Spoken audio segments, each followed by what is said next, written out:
video, we'll be having a look at how we can use the reorder backorder report to help us fulfill our back orders. So in this video, we'll be concentrating on these two orders here. So I'll bring those up now.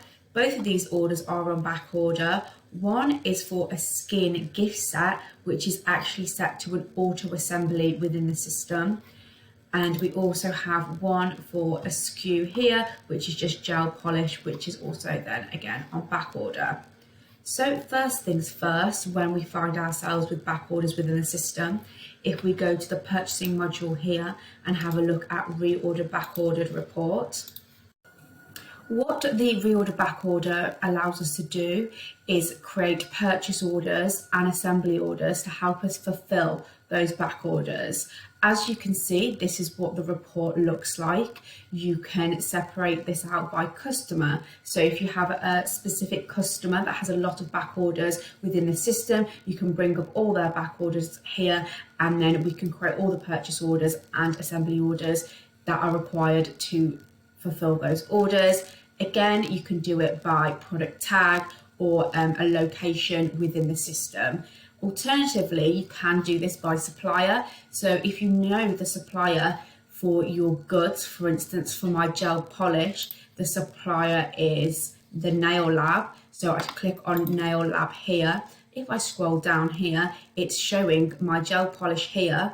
It is showing what is back ordered, and it's telling me that we need to reorder 12 here. If I was then going ahead and clicking reorder, that would automatically create that purchase order for me right over here. So if we have a look at that there, it includes all the detail for the purchase order. So it will bring through all of the supplier details in the header, and it also will bring across the SKU, the quantity, and the price. The price here will be the last supplied price or the fixed supplier price within the system.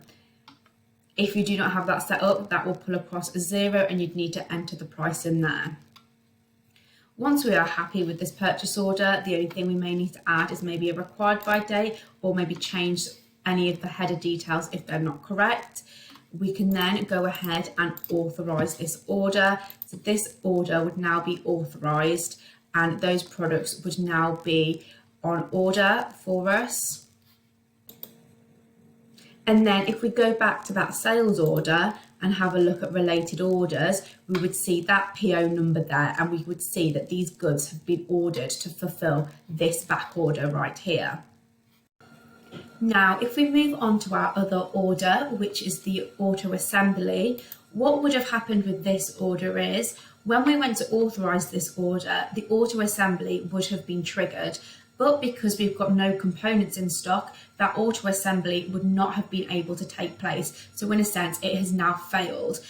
But now the trigger point for the assembly has now passed. We would now have to manually make this assembly order for it to be fulfilled. So firstly, you would go onto your reorder backorder report, and we would then find the supplier. The supplier here would be the account up here, which is the account owner, the business name.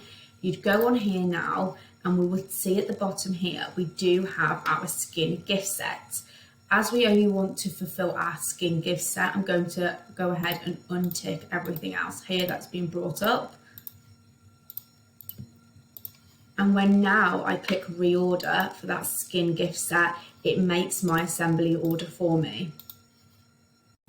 Now that my assembly order has loaded, we can see that there's a note here to say that it's been created via a back order. If we now go ahead and authorize this assembly order as it's currently in draft, what authorizing will do is it will create the demand for the components to be ordered. So once we've done that, and then we go ahead and go back to our reorder backorder report, we will then find the supplier of the components. So that is the skin factory, and then we'd go ahead and order both items here like we did prior on the gel polish, which is click reorder, and then the purchase order will be made for us there. If we go ahead and go on our purchase order, again, the details will pull across here, the SKUs and all the information down here as well. And then if we go ahead and authorize that now, and then go and do our stock receive, which would bring in the components into stock for us. We then go ahead and authorize that as well. If we then go back to our assembly, we should now be able to complete our assembly. So if we go to the pick stage and go auto pick, and then if we allocate that there and go ahead and complete that assembly.